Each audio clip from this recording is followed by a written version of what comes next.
Ներքին գործերի նախարարության սեյսմիկ պաշտպանության տարածքային ծառայությունը մեծ ուշադրություն է դարձնում կրթության առանձնահատուկ պայմանների կարիք ունեցող երեխաների սեյսմիկ անվտանգության հարցերին։ Օրերս բնակչության հետ տարվող աշխատանքների վարչության մասնագետները հերթական ուսուցումն են անցկացրել Երևանի լսողության խանգարումներ ունեցող երեխաների հատուկ կրթահամալիրում։ Հանդիպումը նախաձեռնել էր դպրոցի տնօրինությունը։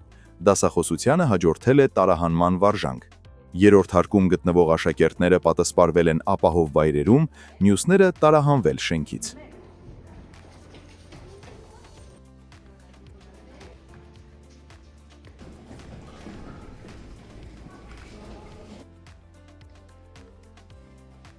Հատուկ կրթահամալիրում սովորում են միայն լսողության տարբեր աստիճանի խնդիրներ ունեցող երեխաներ եւ նրանց միայն 25%-ը ունեն զուգակցված նաեւ այլ խնդիրներ։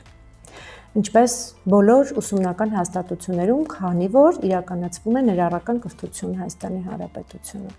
Տարհանման process-ը բնականաբար ունենում է եւ առաջացնում է խոչընդոտներ։ Մենք ունենք առանձնացված փոխօգնության խումբ եւ այս երեխաների տարհանման ժամանակ այս խմբի անդամները պարտադիր կերպով կցված լինելով այդ երեխաներին իրականացնում են նրանց տարհանման աշխատանքները։ Տարիներ շարունակ հիմնականում երեխաները ընդգրկվում են այնպիսի դասարաններից, մեր կրթահամալիրում սովորում են նաև ավագ դպրոցի աշակերտները եւ ընտրում ենք 9-րդ դասարանի աշակերտներին, որպեսզի այս երեխաների հետ տարվող աշխատանքին սովոր լինեն եւ պատրաստ լինեն ճիշտ օգնություն ցույց տալ եւ տարհանման ժամանակ ճիշտ հնարներ եւ միջոցներ կիրառելով այս երեխաներին դուրս բերեն հաստատությունից։ Սովետական շենքերում մենք մի շարք անհարմարություններ ունենք կապված եւ աստիճանների համապատասխան գոյություն ունեցող չափսերի հետ եւ այլն եւ այնպիսի դեպքեր ենք ունենում, ինչպես օրինակ այսօր հանդիպեցինք, որ ճաշարանի տարածքից դուրս գալուց մենք փաստացի չունենք անվտանգ տարածք,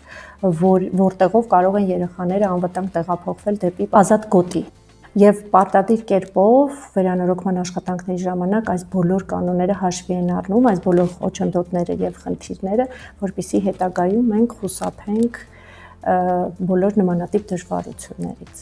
Շատ կարևորում եմ որպես հաստատության ղեկավար սեյսմիկ պաշտպանության տարածքային ծառայության հետ իրականացվող համագործակցային այս կարևոր աշխատանքը։ Վստահորեն կարող եմ նշել, որ նաև մեր կրթահամալիրի աշխատակիցները եւ նաև երեխաները մեծ հաճույքով են սպասում այս կարևոր կազմակերպության անդամներին մեր կրթահամալիրում։ Քանի որ կրթության, գիտության, մշակույթի եւ սպորտի նախարարությունը 2025-2026 ուսումնական տարին հայտարարել է անվտանգ եւ ապահով կրթական միջավայրի տարի, դպրոցները բավականին ակտիվ համագործակցում են սեյսմիկ պաշտպանության տարածքային ծառայության հետ։ Նախատեսվում են մի շարք արտապլանային միջոցառումներ։